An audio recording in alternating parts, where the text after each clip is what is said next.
নাম, এই নাম আসলে কি বলা বড়ই মুশকিল। এই সংসারের প্রত্যেক বস্তু, প্রত্যেক ব্যক্তি, প্রত্যেক স্থান, প্রত্যেক জাতি, প্রত্যেক সম্প্রদায়ের নাম আছে, কিন্তু এই প্রত্যেক নাম কি যথেষ্ট? একেবারেই নয়। দেখুন, কিছু নাম হয় যা জন্মসূত্রে লাভ করা। যেমন আমার নাম রাখা হয়েছিল কৃষ্ণ, কিন্তু পরে মা আমাকে আদর করে কানাই বলতেন। যখন আমি গোবর্ধন পর্বত ধারণ করি তখন সকলে আমাকে গোবিন্দ বলে ডাকতেন। যখন আমি কংসের সংহার করেছিলাম তখন সকলে আমাকে কংসহারি বলতেন।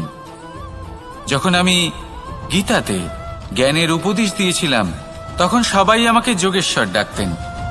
কিছু নাম হয় যা জন্মসূত্রে পাওয়া যায়, আর কিছু নাম হয় যা কর্মসূত্রে পাওয়া যায়।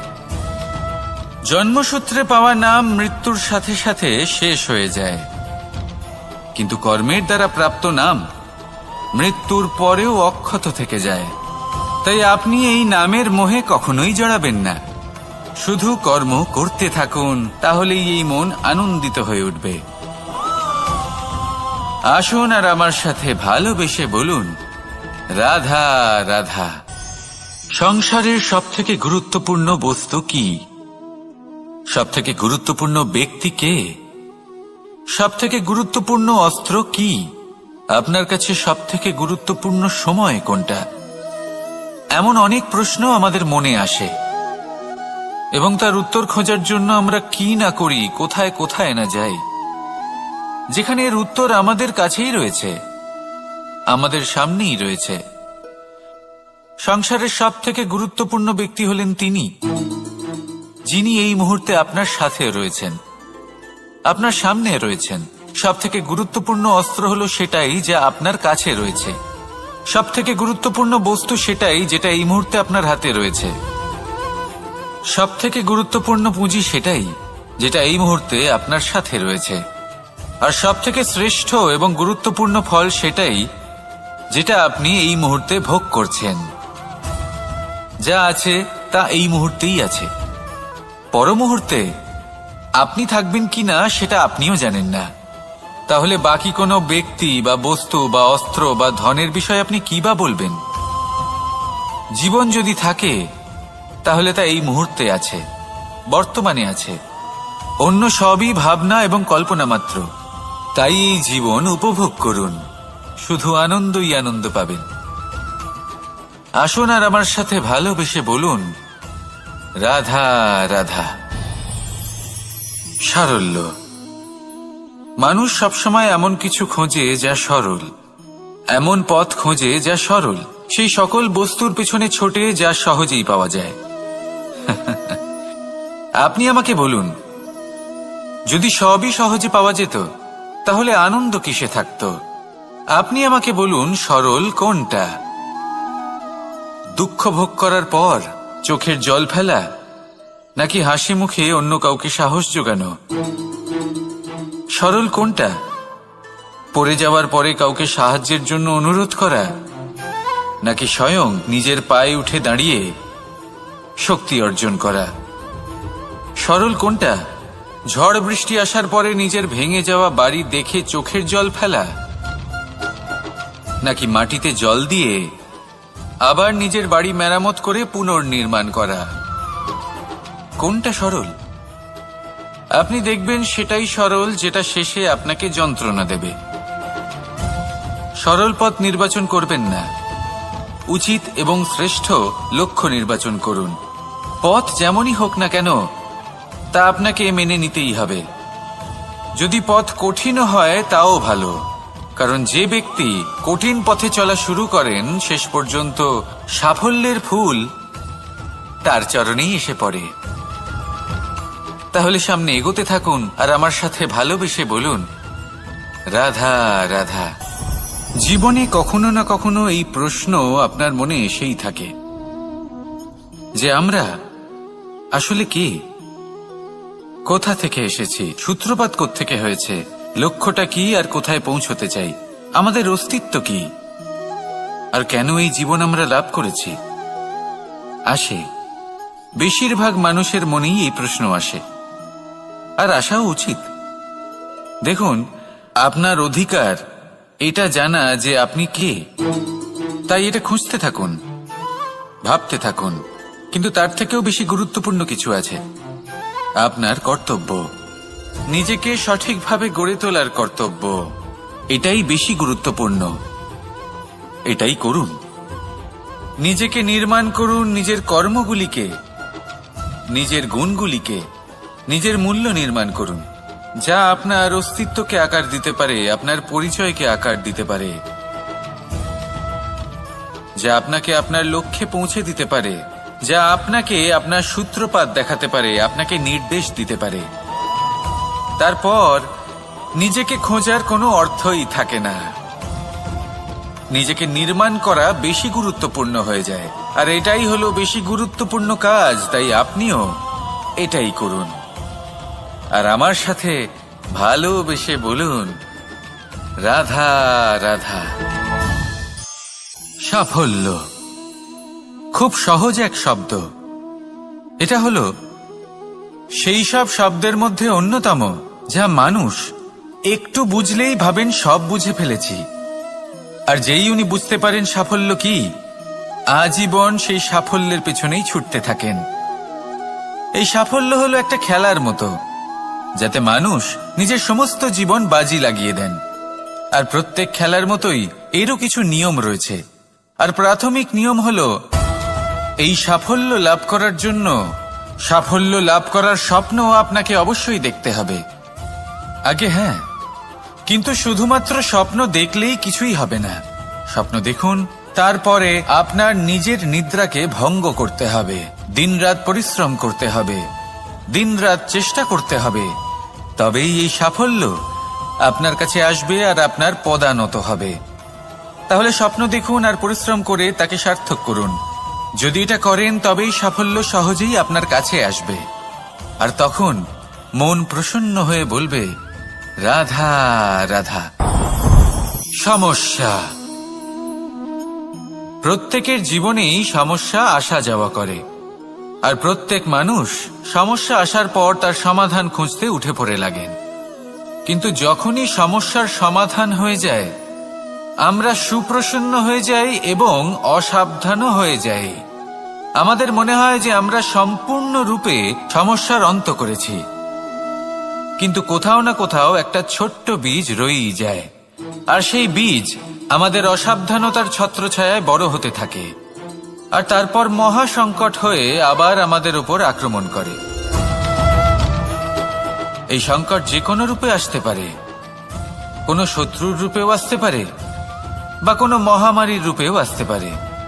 সেই জন্য সবসময় সাবধান থাকাই উচিত, কারণ অসাবধান হলে কি হয়, আমাদের সুরক্ষা চক্রে একটা ছেদ উৎপন্ন হয়, আর আমাদের শেষ করতে পারে এমন এক বাণ সেই ছেদ বিন্দু হয়ে আমাদের হৃদয়ে প্রবেশ করতে পারে। তাই যে কোনো সমস্যার সমাধান করুন, জয়ী হন, উৎসবও পালন করুন, কিন্তু সাবধানে থাকবেন। আসুন আর আমার সাথে ভালোবেসে বলুন, রাধা রাধা। শক্তি, সামর্থ্য, প্রাবল্য এসব কোথা থেকে আসে? কোথা থেকে এগুলো প্রাপ্ত করা যায়? সেই লক্ষ্য দ্বারা যা আমরা প্রাপ্ত করতে পারি, নাকি সেই সংঘর্ষ দ্বারা যা আমরা জয় করতে পারি? না, এখান থেকে শক্তি লাভ করা সম্ভব নয়। যখন আপনার সামনে এমন কোনো লক্ষ্য থাকবে যাকে ভেদ করা অসম্ভব মনে হবে, তাও আপনি চেষ্টা করতে থাকবেন। আপনার সামনে এমন এক সংঘর্ষ থাকবে যা জয় করা সম্ভবই নয়, তাও আপনি চেষ্টা করতে থাকবেন। তখন আপনার শক্তি বৃদ্ধি পায়। অসম্ভবকে সম্ভব করে দেখালে শক্তির বৃদ্ধি হয়। দেখুন, যা সম্ভব তা তো যে কেউ করতে পারে। যা অসম্ভব কিন্তু আপনি চাইছেন, তা পূর্ণ করুন। সেই লক্ষ্য প্রাপ্ত করুন, সেই সংঘর্ষের ওপর জয়লাভ করুন। প্রয়াস তো করে দেখুন। এই চেষ্টার দ্বারা এই শক্তির বৃদ্ধি হয়, আর যখন সেই শক্তি উচ্চ স্তরে পৌঁছে যাবে, তখন আপনি অসম্ভবকে সম্ভব করে দেখাবেন। তাই জীবনে চেষ্টা করতে থাকুন, আর আমার সাথে ভালোবেসে বলুন, রাধা রাধা। এই সংসারে সুখ আর সন্তোষ লাভ করার পথ কি? ত্যাগ করা নাকি মেনে নেওয়া? এটা হলো একটা ধাঁধার সমান, আর যে বুঝতে পারে তার কাছে এক মিত্রের সমান। দেখুন, আপনি যা বদলাতে পারেন তা আপনি বদলে ফেলুন, যা আপনি বদলাতে পারবেন না তা আপনি স্বীকার করে নিন, আর যা মেনে নিতে পারবেন না তাকে নিজের থেকে আলাদা করে দিন। ধরুন, আপনার কোনো অভ্যেস আছে যা আপনি বদলাতে চান, বদলে ফেলুন। যদি কোনো সমস্যা থাকে যা বদলানো আপনার হাতে নেই, তা স্বীকার করে নিয়ে তার সাথে পথ চলা শুরু করে দিন। যদি কোনো আবেগ থাকে, পরিস্থিতি থাকে বা কোনো বস্তু থাকে যা আপনি মানতেই পারছেন না, কোনোদিনও মানতে পারবেন না, তাকে নিজের থেকে আলাদা করে দিন। একেও সন্ন্যাস বলা হয়। জীবনে সুখ দুঃখ, ক্ষয় হোক বা লাভ, এই সবেতেই সমান রূপে যাপন করা, তাই হলো সন্ন্যাস। এতেই জীবনের আনন্দ রয়েছে। তাহলে এই আনন্দ উপভোগ করুন আর আমার সাথে ভালোবেসে বলুন, রাধা রাধা। আজ আমি আপনাকে একটা কাহিনী শোনাবো। একটা খাড়াই উঁচু পাহাড় ছিল, যা বেয়ে ওঠা প্রায় অসম্ভব কাজ ছিল। এবার একদিন কয়েকটা ব্যাঙ এলো আর তা বেয়ে উঠতে শুরু করলো। আস্তে আস্তে প্রত্যেকটা ব্যাঙ মিলে লাফিয়ে লাফিয়ে ওপরে ওঠার চেষ্টা করছিল। নিচে কিছু পশু দাঁড়িয়েছিল যারা বলছিল, এটা তো অসম্ভব ব্যাপার, এই ব্যাঙগুলো উঠতেই পারবে না, সকলে পড়ে যাবে। আর তারপর ধীরে ধীরে সমস্ত ব্যাঙ নিচে পড়তে থাকলো। শেষ পর্যন্ত একটাই ব্যাঙ ছিল যে শিখরে পৌঁছতে পারল। জানেন সে কেন পারল? কারণ সেই ব্যাঙ বধির ছিল। সে কারোর কথা শোনেনি। ও স্থির করেছিল শিখরে পৌঁছতে হবে, আর পৌঁছে গেল। এবার এটা কিন্তু আমাদের জন্য অত্যন্ত গুরুত্বপূর্ণ শিক্ষা। আপনি যদি জীবনে নিজের লক্ষ্য স্থির করে থাকেন, তাহলে এদিক ওদিক কারোর কথা শুনবেন না, শুধুই নিজের লক্ষ্যের দিকে অগ্রসর হন।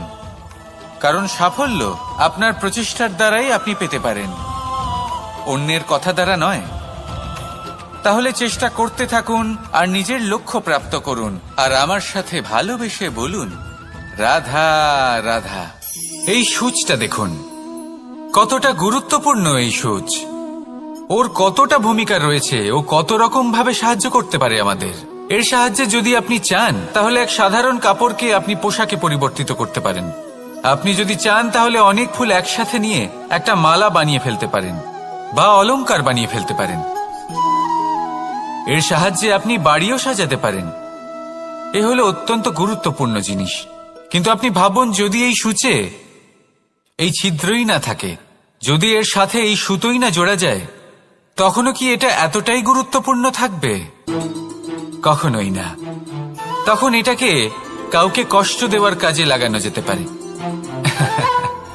দেখুন, একটা অত্যন্ত গুরুত্বপূর্ণ কথা আপনাকে মনে রাখতেই হবে। যে কোনো বস্তু একা তার গুরুত্ব হারিয়ে ফেলে, কোনো কিছুর সাথে তার সম্মান বেড়ে যায়, তার গুরুত্বও বেড়ে যায়। এটা মানুষের ক্ষেত্রেও প্রযোজ্য।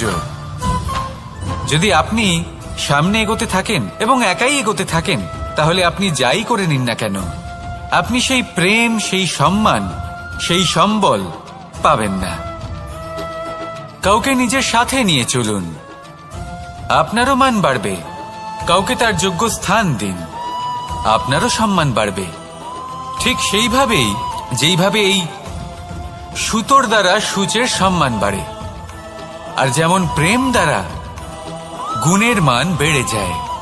তাহলে আসুন আর আমার সাথে ভালোবেসে বলুন, রাধা রাধা। আমরা মনে করি অন্যের উপকার করা, কারোর ভালো করা, কাউকে সাহায্য করা, সেবা করা, দান করা, সুখে দুঃখে কারোর সাথে থাকা, এ হলো আমাদের জীবনের সবথেকে বড় কর্তব্য। এটাই আসল কর্তব্য।